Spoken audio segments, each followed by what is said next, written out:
So I'm Eric Boyd. I'm president of HackLab and one of the organizers for Toronto Maker Festival, which is a large gathering of DIY hobbyists and enthusiasts who basically show off the things that they do and love to the general public.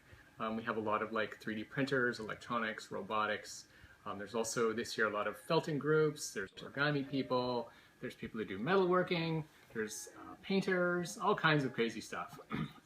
So what I'm going to show today is basically the same kind of soldering workshop that we taught last year. Last year we had about 1,100 people learn how to solder using kits exactly like this. So it's basically a little rocket ship, and when you put the battery in, it lights up and goes all blinky and is super awesome. And in order to make it, you have to learn the process of soldering, which is basically using a hot iron like this in order to attach the metal bits of LEDs and other parts to the metal bits of a printed circuit board, which is made of fiberglass. And I'm only going to need the lead.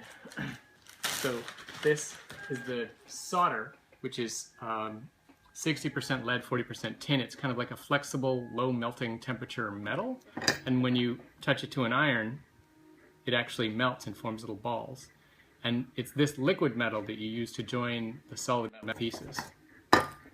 So with that said, I can start the assembly. These are LEDs.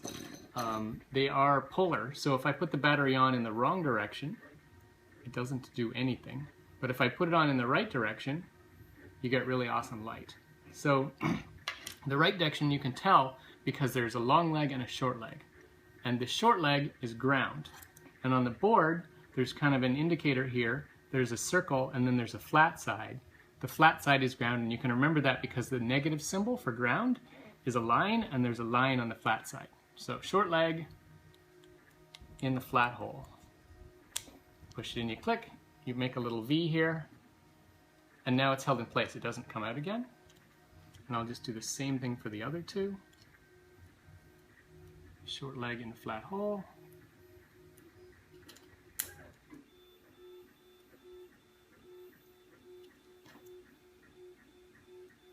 Short leg in the flat hole.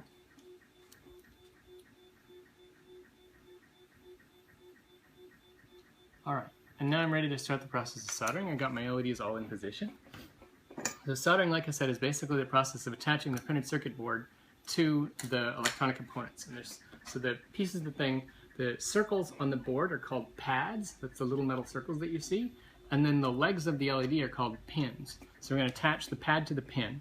And the way you do it is you take the hot soldering iron, which is at 650 degrees Fahrenheit, which is about 350 degrees Celsius, and you put it down on the board so that it touches both the pad and the pin, and then you feed in the solder like this, and then you lift, and you're done.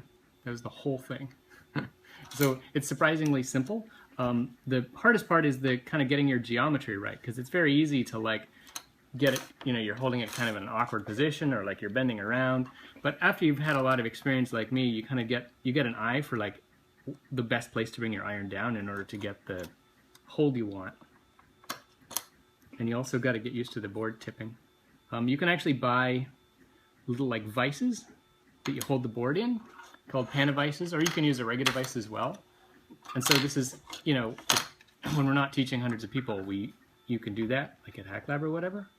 But we didn't want to buy 20 vices because vices are expensive and heavy. And honestly, it's not that hard to get the positioning down. Once you know what you're doing a little bit, presto.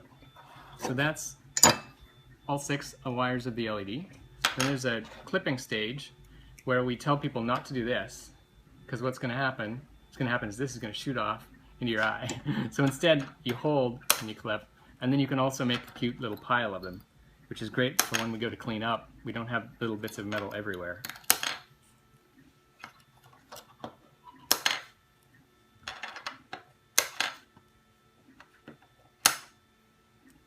Alright, so now my LEDs are all clipped, and I'm going to put the battery holder in. So it goes on the back of the board. The LEDs are on the front, battery holder goes in the back, and I just like carefully mount it on the table so that again I've got the pin and the pad, and these pads, you can see they're much bigger around. The hole is much larger, and that's because the battery holder is kind of a mechanical part in a way that an LED is not, and so you want to have a lot more solder in order to hold things in place. So you'll see instead of having to feed in like that much, which is what was doing the LEDs, I'm going to have to feed in like several times more. And I'm going to have to solder the front, go around a bit. There we go.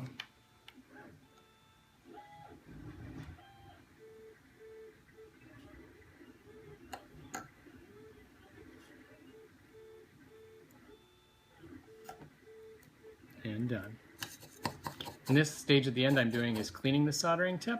So there's a kind of a metal spring in here, or a metal spongy. And when you go through there, what happens is the solder, which is liquid, kind of like rubs off on the sponge, and then the iron comes nice and shiny like that. It's clean. So that's actually done. If I put the battery in now, things should light up. Oh yeah. I picked the red blinky ones because it looks like it's going to take off. And then there's a little tail fin that you just slot in, and you kind of have to like wiggle it down. And there it goes.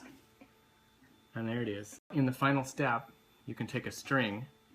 Oh, we need a jump ring. Did I bring any jump rings? The jump ring is a piece of jewelry. Anyone who owns much jewelry will be familiar with these things. They're basically like a little ring of metal. And the purpose of them is actually to make this kind of like 90-degree corner, so that when you have the necklace, it actually stays straight. If you just put the string in, what would happen is the string would be coming out front and back, and then it would try to sit like this on you instead. So the jump ring accomplishes this like 90-degree rotation.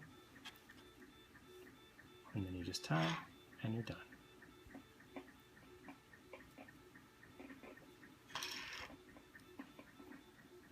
Oh, it looks like my piece of string is probably too small for my head. It's okay though.